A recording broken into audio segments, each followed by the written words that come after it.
Hello subscribers, welcome back to my YouTube channel. So let's continue our discussion with respect to pandas data frame, right?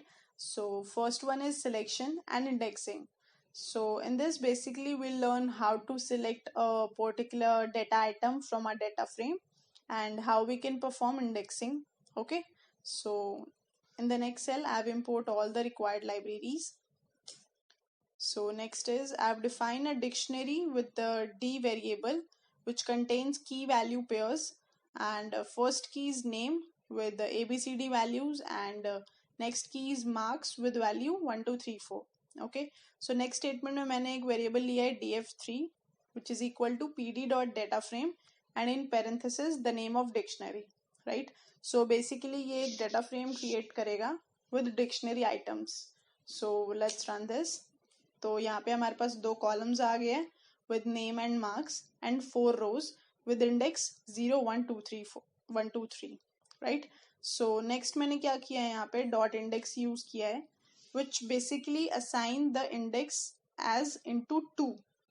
मतलब कि जो भी हमारा ये जो डिफॉल्ट वैल्यू है 0 1 2 3, अब जो अगर हम ये स्टेटमेंट रन करेंगे तो इससे क्या होगा, जो इंडेक्स वैल्यू है वो मल्टीप्लाई बाय 2 हो जाएंगी. सो लेट्स रन दिस. तो जो अब हमारी इंडेक्स वैल्यू है वो 0 1 2 3 से 0 2 4 6 हो गई, राइट? तो ऐसे ही हम कोई भी अर्थमेटिक ऑपरेशन परफॉर्म कर सकते हैं अपनी इंडेक्स वैल्यू पे, राइट? सो नेक्स्ट मैंने यहाँ पे एक और डेटा फ्रेम क्रिएट किया है df5 जिसमें मैंने रैंडम वैल्यूज यूज किए हैं, रैंडम फंक्शन यूज किया है विद साइज 6,7. मतलब कि उसमें 6 रोज होंगी और 7 कॉलम्स होंगे, राइट? और जिसकी इंडेक्स वैल्यू होगी ABCDEF एंड कॉलम होंगे PQRSTUV. So let's print the df5. तो वही हमारे पास ABCDEF रोज आ गई हैं और PQRSTUV कॉलम्स हैं विद रैंडम नंबर्स. ओके, सो अगर हम जो हमने यहाँ इंडेक्स वैल्यू सेट की है एक पर्टिकुलरली A to F, अगर इसे हमें बाय डिफॉल्ट चेंज करना हो तो हम रीसेट इंडेक्स यूज करते हैं. मतलब कि डेटा फ्रेम का नेम डॉट रीसेट इंडेक्स. तो बेसिकली ये जो हमारा डिफॉल्ट इंडेक्स वैल्यू होती है 0 1 2 3 4 वैसे उसको रीसेट कर देगा. ओके, तो यहाँ पे मैंने यूज किया है in place is equal to true. तो इसका क्या मतलब है, अगर हम इसको यूज नहीं करेंगे तो मैं आपको डिफरेंस दिखाती हूँ. मैंने इसको यूज किया तो इसने क्या किया, जो इंडेक्स है उसको डिफॉल्ट से चेंज कर दिया 0 1 2 3 4, राइट? पर अगर हम दोबारा अपना df5 प्रिंट करके देखें तो जो उसकी इंडेक्स वैल्यू थी वही सेम दोबारा हो गई ABCDEF. तो इसकी वैल्यू हमें इन प्लेस ट्रू करनी पड़ेगी, तभी हमारे जो ओरिजिनल डेटा फ्रेम है उसमें चेंजेस आएंगे. ओके, सो अब हमने इसको इन प्लेस ट्रू रन कर दिया है. तो जब हम अपने डेटा फ्रेम को देखेंगे तब भी इसकी वैल्यू जो हमने रीसेट की है वो चेंज हो जाएगी, right? So next is to add new column. तो हम यहाँ पे बेसिकली क्या कर रहे हैं, जैसे हमारे यहाँ पे जो डेटा फ्रेम है उसमें कॉलम है अभी इंडेक्स APQRSTUV, राइट? तो इसमें हम क्या करेंगे, एक और न्यू कॉलम ऐड करेंगे. तो हम ऐसे लिखेंगे डेटा फ्रेम का नेम विथ स्क्वायर ब्रैकेट्स, जो भी हमें अपने कॉलम का नाम लिखना है वो, और उसकी जो वैल्यूज हैं वो. तो अब हमें पता है यहाँ पे हमारी रोज कितनी है, 1 2 3 4 5 6, राइट? तो हमें इसमें 6 ही आइटम्स देने पड़ेंगे. तो जब हम इसको रन करेंगे तो ये लास्ट में एक और कॉलम ऐड हो जाएगा जो कि हमने कॉलम नेम दिया है न्यू, और जो हमने 6 आइटम्स दिए हैं वो ऐड हो जाएंगे, राइट? सो अब जो हमने ये न्यू कॉलम ऐड किया है, अगर हमें इसको ही अपना इंडेक्स असाइन करना है तो हम क्या करेंगे, df5 डॉट सेट इंडेक्स और ब्रैकेट में जो कॉलम नेम है वो असाइन कर देंगे. तो इसे भी हो गया हमारा, जो अब हमारी इंडेक्स वैल्यू है वो हमारे न्यू कॉलम से रिप्लेस हो गई, राइट? पर जब हम अपने अगर df5 डॉट इंडेक्स देखेंगे तो वो चेंज नहीं होंगे, राइट? इसमें अभी भी स्टार्ट इज इक्वल टू 0 है, बिकॉज हमने यहाँ पे जो इन प्लेस की वैल्यू है वो ट्रू नहीं रखी, और वो जो बाय डिफॉल्ट होती है वो फॉल्स होती है, राइट? सो अब हम इसको इन प्लेस ट्रू रखेंगे. तो जब हम अपने df5 डॉट इंडेक्स देखेंगे तो जो हमारे इंडेक्स वैल्यू है वो डिफॉल्ट से रिप्लेस हो गए, जो हमने न्यू कॉलम क्रिएट किया था उससे सेट हो गए, राइट? सो नेक्स्ट इज यहाँ पे मैंने एक और डेटा फ्रेम क्रिएट किया है DF4 जिसमें कि रैंडम वैल्यूज हैं विद साइज 20,10, मतलब कि इसमें हमारे पास 20 रोज होंगी और 10 कॉलम्स होंगे, राइट। कॉलम्स में मैंने यहाँ पे वैल्यूज दी हैं A to J, और जो उनकी डेटा टाइप होगी वो होगी फ्लोट, मतलब जो भी हमारे पास यहाँ पे रैंडम वैल्यूज आएंगे वो फ्लोट डेटा टाइप में होंगे। So let's see the data frame. तो यहाँ पे जो भी जितने भी आइटम्स आए हैं वो सब फ्लोट हैं, और इंडेक्स हमने यहाँ पे मेंशन नहीं किया था तो ये बाय डिफॉल्ट 0 से स्टार्ट हो रहे हैं, और कॉलम हमने दिया था A to J। Okay, so next अब हम इसमें क्या देखेंगे, अगर हमें कोई भी पर्टिकुलर कॉलम का अगर डाटा अगर हमें एक्सेस करना है तो हम जस्ट डेटा फ्रेम का नेम लिखेंगे और स्क्वायर ब्रैकेट्स में हमारा कॉलम नेम, राइट। तो लेट्स रन दिस। तो यहाँ पे जो भी ई कॉलम का डेटा था सारे रोज का वो आ गया, राइट, कि 0 इंडेक्स पे क्या वैल्यू है और ऐसे ऐसे करके जो लास्ट इंडेक्स है वहां तक हमारे पास कॉलम वाइज वैल्यू आ गई। अगर हमें एक से ज्यादा कॉलम का देखना है तो हम यहाँ पे डबल स्क्वायर ब्रैकेट्स यूज करेंगे और कॉमास के थ्रू डिफरेंट डिफरेंट कॉलम्स को सेपरेट करेंगे, right. So let's run this. तो यहाँ पे हमारे पास तीनों कॉलम्स का डाटा आ गया, BCD 0 इंडेक्स से लेके जो भी पर्टिकुलर हमारा लास्ट इंडेक्स है सारी वैल्यूज आ गई, right. So next is accessing the elements. Basically it's the indexing part, right? So we can access our elements by two ways, by lock or by ilock. Ilock is basically index location, right? So यहाँ पे एक बार हम अपना DF5 data frame print करके देख लेते हैं। तो यहाँ पे हमारे पास ये पर्टिकुलर कॉलम्स हैं और ये रोज हैं, right. So lock is basically label based indexing, means lock takes two single list range operator separated by comma, okay, and the first one indicates the row and the second one indicates the column. तो basically lock में हम क्या करते हैं ना कि अगर हमें किसी पर्टिकुलर कॉलम का डाटा प्रिंट कराना हो या किसी एक से ज्यादा कॉलम का डाटा प्रिंट कराना हो तो हम लॉक यूज करते हैं, राइट। तो जैसे मैंने यहाँ पे df5.logd यूज किया है। So let's run our data frame and next is df5.logd. So इसने क्या किया, जो भी हमारी d इंडेक्स पे रो थी इसने उस पूरी रो का डाटा कंटेंट रिटर्न किया है, राइट। तो जो हमारी यहाँ पे d रो थी उसमें था 7529625, मतलब सारा जो कॉलम का कंटेंट था तो इसने वही रिटर्न किया है 7529625, right. Okay, so next is d, t। So basically ये क्या है, जो फर्स्ट हमारा इंडेक्स है वो रो का इंडेक्स है and the second one is of column. Okay, so ये क्या रिटर्न करेगा, जो हमारा डाटा आइटम डी रो पे होगा और टी कॉलम पे होगा ये पर्टिकुलरली वो रिटर्न करेगा, राइट। सो यहाँ हमारा यहाँ पे डी रो में टी कॉलम पे 6 है, राइट। तो ये पर्टिकुलर स्टेटमेंट 6 रिटर्न करेगी। So let's run this. तो ये 6 रिटर्न कर रही है, right. So next is to access row data. हम ये एक अनदर मेथड है, इसको ऐसे भी यूज कर सकते हैं, डी कॉमा कॉलन लिख के, तो इससे हमारा जो भी डी रो का कंटेंट होगा वो एक्सेस हो जाएगा। और ऐसे ही अगर हमें कॉलम डाटा एक्सेस करना हो तो हम कॉलन कॉमा कॉलम नेम लिख सकते हैं, राइट। सो इससे क्या होगा, जो भी आर कॉलम का कंटेंट होगा from row index A to F वो सारा रिटर्न हो जाएगा, राइट। सो नेक्स्ट है स्लाइसिंग। इसमें देखते हैं हम कैसे यूज करते हैं यूजिंग डॉट लॉग। तो एक बार अपना df5 दोबारा रन करते हैं। सो अब इसमें मैंने यूज किया है d comma r colon u। तो बेसिकली ये क्या करेगा, जो हमारा डी रो है उसको सिलेक्ट कर लेगा, राइट। और कॉलम कौन कौन से सिलेक्ट करेगा, R S T U। तो जो हमारा डॉट लॉग फंक्शन होता है ना उसमें जो कॉलम के बाद वाला इंडेक्स होता है वो एक्सक्लूसिव नहीं होता, वो इंक्लूसिव होता है, right.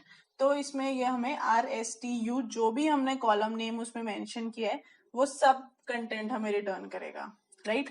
So let's run this.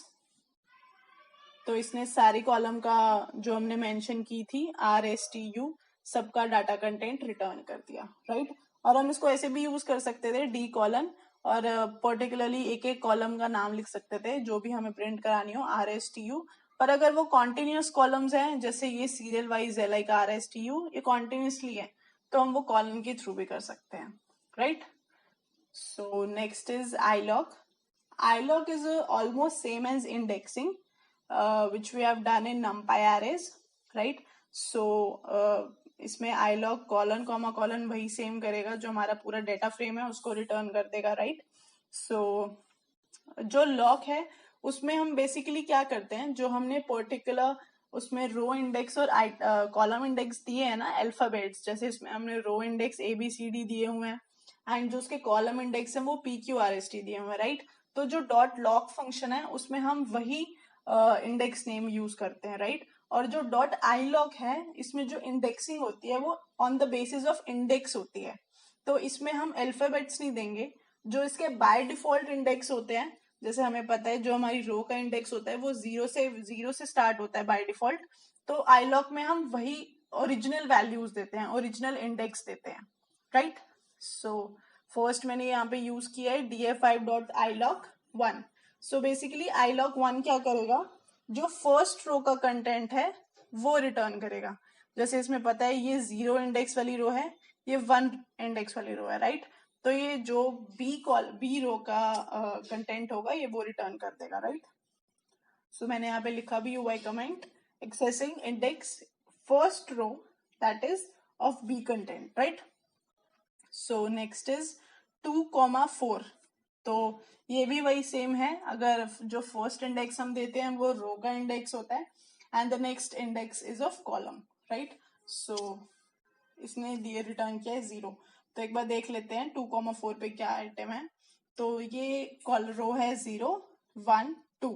तो इसने बेसिकली इसको सिलेक्ट किया है रो में, और कॉलम है हमारे पास 4, तो 0, 1, 2, 3, 4। तो इसने वही 0 रिटर्न कर दिया क्योंकि हमारी सेकेंड रो में और फोर्थ कॉलम पे वही डाटा आइटम था, राइट।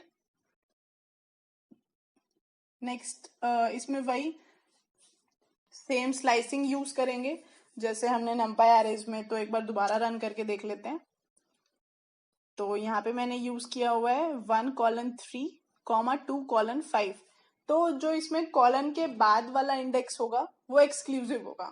तो जैसे हमने अभी तक की इंडेक्सिंग की है उसमें कॉलन के बाद वाला इंडेक्स जो एक्सक्लूसिव होता है, राइट। तो इसमें भी अगर इंडेक्सिंग वाला कंसेप्ट है तो इसमें भी जो लास्ट आइटम होगा वो एक्सक्लूसिव होगा।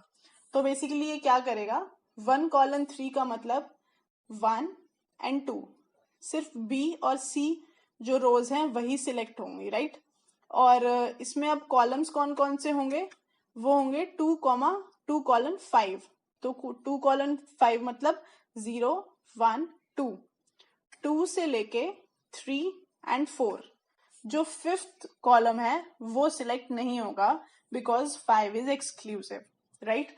तो ये सिर्फ क्या करेगा, BC रो का RST, बस ये 3 कॉलम्स रिटर्न कर देगा, right. So let's run this. तो इसने वही रिटर्न किया है, B और C कॉलम रो रिटर्न किया है और 3 कॉलम्स रिटर्न किए हैं RST, right, clear. So next ये एक और मेथड है, ये मैंने आपको पहले भी बताया था कि अगर यहाँ पे हम स्क्वायर ब्रैकेट्स यूज करेंगे और अगर हमें जिस रो का कंटेंट प्रिंट कराना है कि उस पूरी रो में क्या क्या डाटा आइटम्स हैं, तो हम ऐसे स्क्वायर ब्रैकेट्स लिखे, जितनी भी आपको रो सिलेक्ट करनी है आप वो सिलेक्ट कर सकते हैं, राइट। तो मैंने यहाँ पे 1, 2, 3 दिया है। इसका मतलब क्या है कि इसने फर्स्ट रो का इंडेक्स और सेकेंड रो और थर्ड रो का सारा जो डेटा आइटम था इसने वो रिटर्न किया है, right. So next is to convert the data frame into array.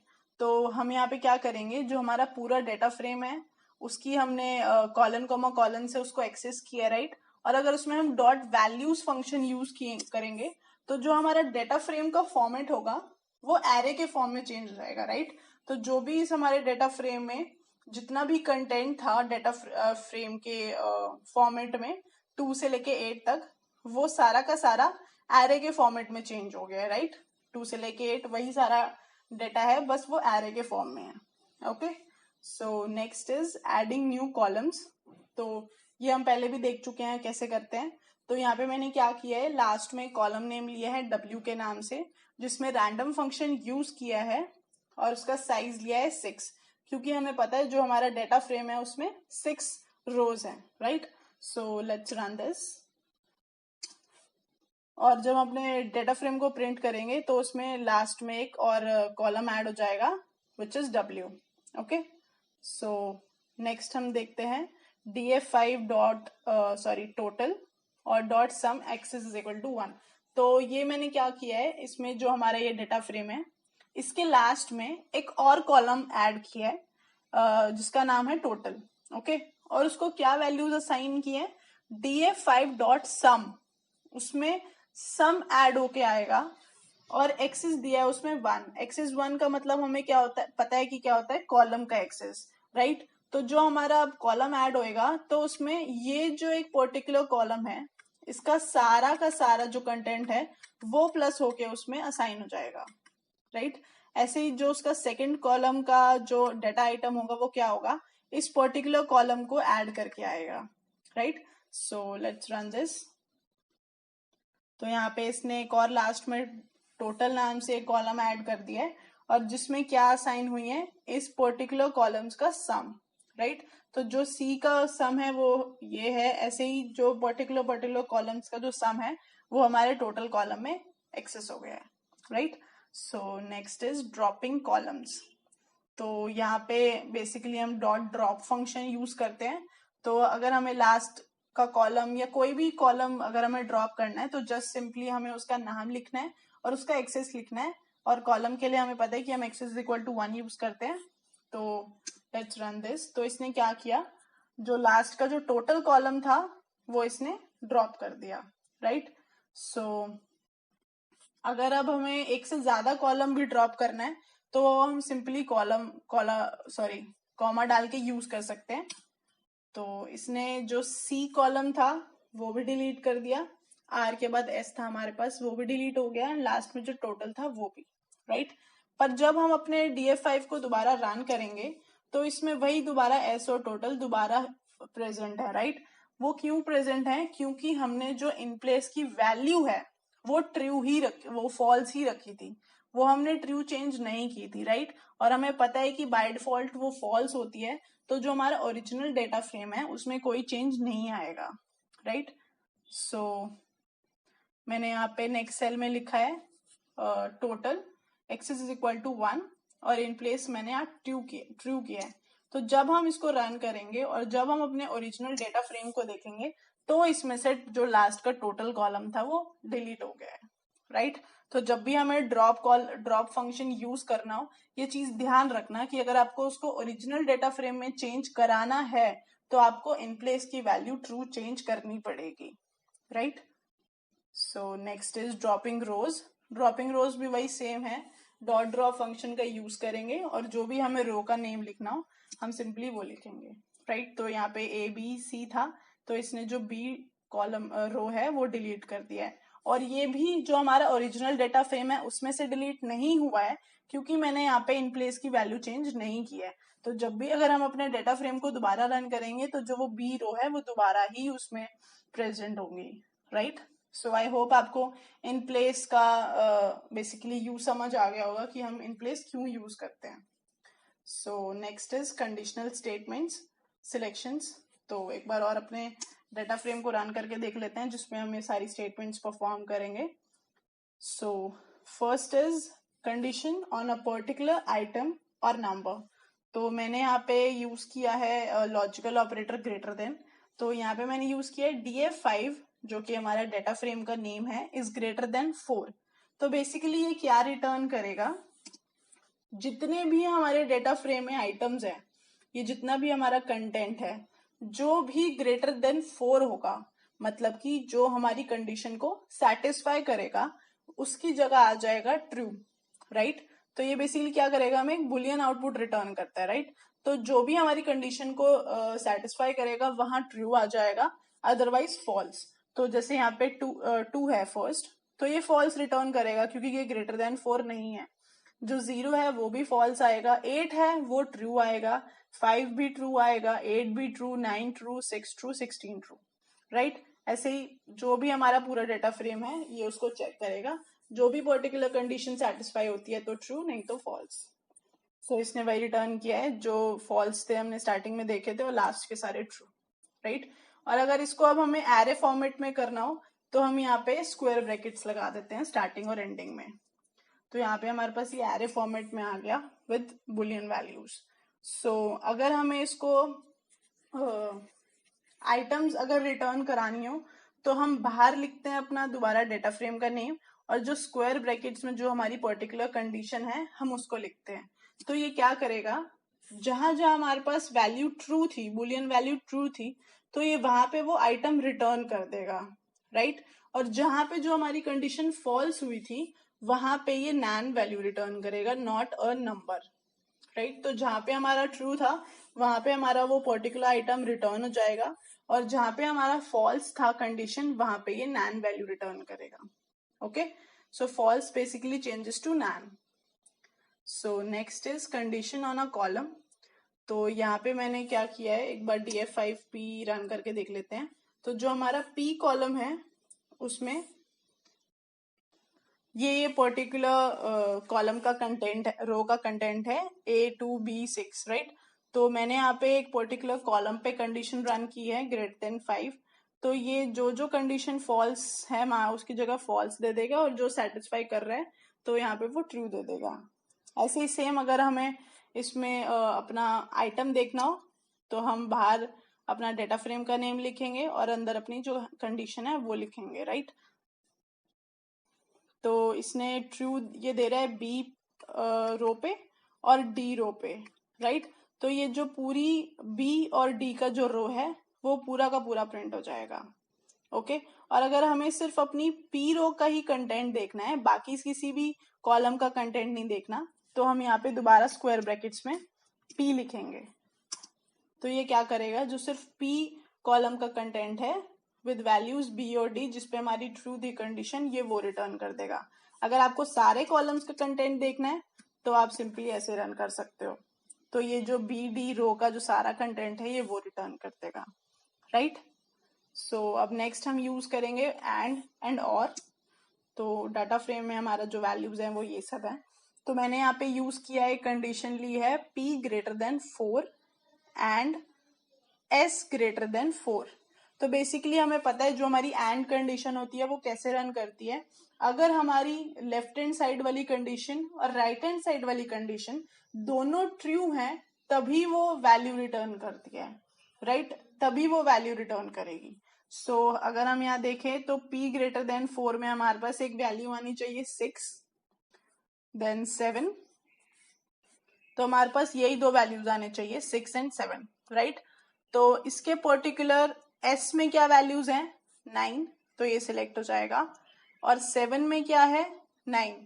तो हमारे पास यही दो रोज आएंगे b और d, क्योंकि इन दोनों वैल्यूज में ही >4 सेटिस्फाई हो रहा है, right. So let's run this. तो हमारे पास वही b और d रो आई हैं, क्योंकि जो यहाँ पे p की वैल्यू थी वो >4 है और s में भी >4 है, राइट। अब आप कहोगे कि जो t है उसमें भी, सॉरी, जो बाकी अगर हम किसी रो में देखें, अगर s में देखें तो ये 5 भी सिलेक्ट होना चाहिए था क्योंकि ये भी >4 है, पर यहाँ पे जो p हमारा जो कॉलम है उसमें >4 नहीं है। तो एंड कंडीशन वही चीजें रन करेगी जो दोनों कंडीशन सेटिस्फाई करेगा, राइट। तो जब भी हमारे पास P में जो कंडीशन है वो सेटिस्फाई होगी और जो S में है वो भी जो कंडीशन है वो सेटिस्फाई होगी, सिर्फ वही आउटपुट रिटर्न होगा, राइट। अगर हम यही सेम अगर और में यूज करते हैं तो और में हमें पता है क्या होता है कि अगर एक भी कंडीशन ट्रू हुई तो वो वैल्यू रिटर्न करता है। तो अगर हम इसको रन करके देखेंगे तो इसमें जो S में हमारे पास फर्स्ट 5 था ना, तो ये वो भी रिटर्न करेगा क्योंकि उसमें से उसको P को मतलब नहीं है। अगर एक कंडीशन ट्रू होती है तो वो रिटर्न करता है, राइट। तो यहाँ पे अगर S में 5 है तो ये रिटर्न होगा 9, ये 6, चलो ये तो दोनों में सेटिस्फाई हो रहा है। ये 6 है, यहाँ पे 4 है, ये नहीं आना चाहिए था रो क्योंकि ये >4 नहीं है, पर यहाँ पे 6 है तो ये इसलिए रिटर्न हो रहा है, राइट। सो आपको आई होप कि एंड और का फंक्शन समझ आया होगा क्या है। सो नेक्स्ट इज, यहाँ पे मैंने क्या किया है कि ये मैं आपको वैसे ऊपर बता चुकी हूँ कि अगर हम सिर्फ इतना प्रिंट करें तो हमारे पास ये सारा डाटा आ गया जिसमें कि s ग्रेटर देन 4 है। ये सारे उसने वही कॉलम का डाटा रिटर्न किया है जिसमें s ग्रेटर देन 4 है, राइट। अगर अब इसमें हमें सिर्फ r कॉलम का डाटा चेक करना है कि r में क्या है, या किसी भी पर्टिकुलर कॉलम का डाटा चेंज करना है, तो वो कैसे करेंगे? तो हम सिंपली यहाँ पे स्क्वायर ब्रैकेट्स में वो r कॉलम लिख देंगे, तो जो r कॉलम का डाटा होगा ये वो सारा रिटर्न हो जाएगा, राइट। सो नेक्स्ट ये हम डबल ब्रैकेट्स करके यूज करके दो कॉलम भी एक्सेस कर सकते हैं। जैसे हमने यहाँ पे सिर्फ r कॉलम का डाटा रिटर्न किया है, राइट। अगर हमें एक से ज्यादा कॉलम का डाटा रिटर्न कराना हो तो हम स्क्वायर ब्रैकेट्स दो यूज करेंगे और with the help of comma हम कितने नंबर ऑफ कॉलम्स लिख सकते हैं। सो जब हमने इसको रन किया तो इसने r और u दोनों कॉलम्स का जो डाटा है वो रिटर्न कर दिया, right. Dot column C comma, तो बेसिकली ये क्या करेगा, जो सी रो का कंटेंट होगा वो सारा रिटर्न कर देगा, राइट। सो नेक्स्ट है handling missing data which is NaN not a number. तो अब हम ये देखेंगे कि अब जैसे जो ये हमारा डाटा फ्रेम था इसमें तो कोई भी ब्लैंक वैल्यू नहीं थी, राइट। हर किसी ना किसी रो किसी ना किसी कॉलम पे कुछ ना कुछ वैल्यू थी। पर आगे जो हमारे डेटा फ्रेम्स होंगे उसमें ये अगर हम मैनुअली क्रिएट करते हैं कोई डेटा फ्रेम, जैसे ये तो मैंने रैंडम फंक्शन यूज किया था, राइट। तो इसमें क्या होता है कि कोई भी वैल्यू एम्प्टी नहीं हो सकती। पर अगर मैं कोई खुद से रोज और कॉलम असाइन करती हूँ और अगर किसी पर्टिकुलर कॉलम में या किसी पर्टिकुलर रो में कोई वैल्यू नहीं देती तो वो नैन की तरह रिटर्न होता है, राइट। सो एक बार हम अपने DF5 जो हमारा डेटा फ्रेम है उसको रन करके देखते हैं। तो हमारे पास ये पर्टिकुलर रोज कॉलम है और किसी में भी एम्प्टी वैल्यू नहीं है, हर किसी ना किसी रो में कॉलम में जो हमारा कंटेंट है वो फिल्ड है, राइट। तो मैंने यहाँ पे एक और कॉलम ऐड किया है जिसका नाम है स्टेट्स। तो यहाँ पे मैंने 6 आइटम दिए हैं क्योंकि मुझे पता है मेरे डेटा फ्रेम में 6 रोज हैं। सो मैंने नेक्स्ट क्या किया, मैंने यहाँ पे डॉट सेट इंडेक्स यूज किया है, ये हम पहले कर चुके हैं, और इसमें मैंने उस पर्टिकुलर कॉलम का नाम दिया है। तो जो यहाँ पे हमारे पास अब इंडेक्स है उसकी रो इंडेक्स है वो वैल्यू चेंज हो गई है और वो स्टेट्स आ गया है, राइट। सो मैंने यहाँ पे क्या किया, DF5 is equal to 8 is equal to np.nan। तो मैंने यहाँ पे क्या किया, जो भी हमारे डेटा फ्रेम में जहां जहां 8 वैल्यू है, राइट। जैसे यहाँ पे R कॉलम में फर्स्ट यहाँ पे है और यहाँ है, मतलब यहाँ पे भी है, काफी सारी जगह 8 है, राइट। तो मैंने उनको क्या असाइन कर दिया, np.nan। सो जब हम अपने डेटा फ्रेम को रन करेंगे तो जहां जहां हमारे डेटा फ्रेम में 8 था वहां अब नैन वैल्यूज क्रिएट हो गई हैं, मतलब नॉट अ नंबर। तो मतलब क्या हो गया, जो ये पर्टिकुलर इंडेक्स वैल्यूज हैं यहाँ पे अब कोई भी वैल्यू असाइन नहीं है, राइट। सो नेक्स्ट मैंने यहाँ पे क्या कर रही हूँ, मैंने यहाँ पे df.lock यूज किया है और उसमें मैंने रोज डाले हैं d, मतलब सॉरी रो है d और जो कॉलम है वो है u। तो और उसको असाइन किया है np.nan।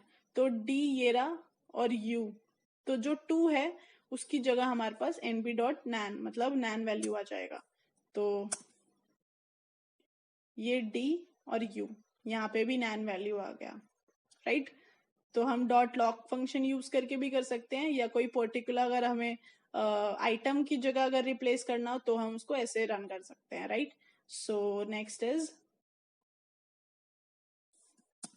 अब हमारे पास एक फंक्शन है df5.isNull।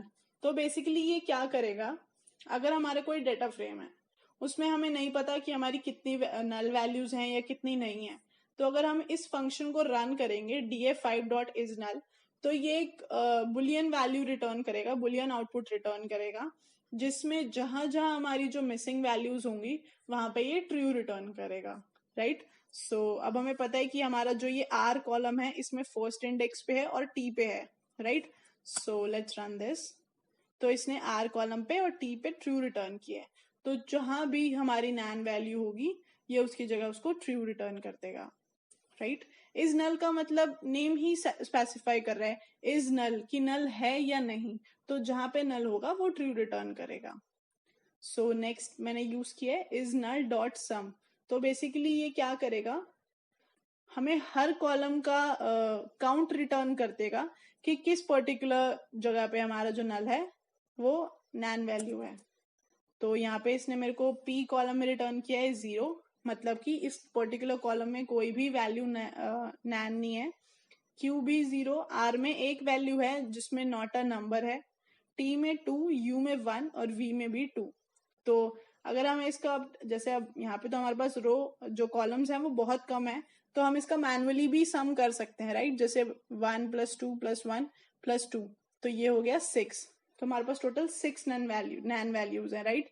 पर अगर जो हमारी नंबर ऑफ कॉलम्स हैं वो 1000 या 1000 से भी ज्यादा है, तो हम इसमें एक बार और डॉट सम यूज करेंगे, तो जो भी हमारी नल वैल्यूज का सम होगा ये उसका भी सम कर देगा।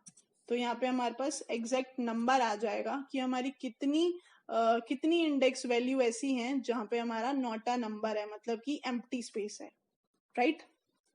सो next is df5 dot drop na। Drop na basically क्या करता है, जो भी हमारी मिसिंग वैल्यूज हैं उनको ड्रॉप कर देता है, मतलब जहां पे भी हमारी नैन वैल्यूज हैं उनको ड्रॉप कर देगा। सो लेट्स रन दिस। तो इसने ये पर्टिकुलर प्लेसेस पे जो वैल्यूज थी वो ड्रॉप कर दी है, राइट। अगर हमें column wise drop N use करना हो तो हम x is equal to 1 use कर सकते हैं। तो जो भी हमारा कॉलम वाइज जो हमारा डेटा होगा वो ड्रॉप हो जाएगा, राइट। और नेक्स्ट है df5 dot fill N. Fill N basically क्या करता है, fill values to the null values. जो भी हमारी डेटा फ्रेम में नल वैल्यूज हैं उसकी जगह अगर हम कोई भी पर्टिकुलर स्ट्रिंग कोई भी नंबर असाइन कर सकते हैं उसको यूजिंग डॉट फिल एन। तो मैंने यहाँ पे ऐसी एक स्ट्रिंग वैल्यू ली है फिल वैल्यू, तो जो भी हमारी नल वैल्यूज होंगी ये उसकी जगह फिल वैल्यू रिटर्न कर देगा, राइट। तो हमने देखा था हमारी आर में नैन थी, टी में भी नैन थी और बाकी भी काफी जगह पे है, तो इसने सारी जगह वो रिप्लेस कर दिया, राइट। और हम इसको मतलब जरूरी नहीं है कि हम कोई पर्टिकुलर यहाँ पे स्ट्रिंग ही दें या पर्टिकुलर कोई नंबर भी दें, हम कोई और फंक्शन यूज करके भी कर सकते हैं। जैसे मैंने यहाँ पे फिल एन किया है s डॉट सम, मतलब कि जैसे ये हमें पता है अब s में कोई भी नैन वैल्यू नहीं है, राइट। तो मैंने इस पर्टिकुलर s कॉलम का सम कैलकुलेट किया है और उसको फिल एन किया है, मतलब कि जो s कॉलम का मेरा ये डेटा है पूरा 596, ये वाली कॉलम का जो डेटा है इसका मैंने सम कैलकुलेट किया और उस सम से इनको रिप्लेस किया है, राइट। तो एक बार इसको रन करके देखते हैं। तो जैसे हमारा जो एस कॉलम का सम था वो 40 है, तो जो भी हमारी नैन वैल्यूज होंगी वो 40 से रिप्लेस हो जाएंगी, राइट। तो हम इसमें अपने जो पर्टिकुलर अगर हमें जो भी काम करना होता है हम उसके अकॉर्डिंग ये चीज स्पेसिफाई करते हैं कि जो हमारी नैन वैल्यूज हैं वो किससे रिप्लेस हो सकती हैं। वो मीन से भी हम रिप्लेस कर सकते हैं या मीडियन से भी रिप्लेस कर सकते हैं या कुछ भी फंक्शन यूज कर सकते हैं अपनी नैन वैल्यूज को फिल करने के लिए, right. So that's it for today's session. Next session में हम देखेंगे कि हम डेटा सेट्स पे काम कैसे करते हैं, राइट। So thank you.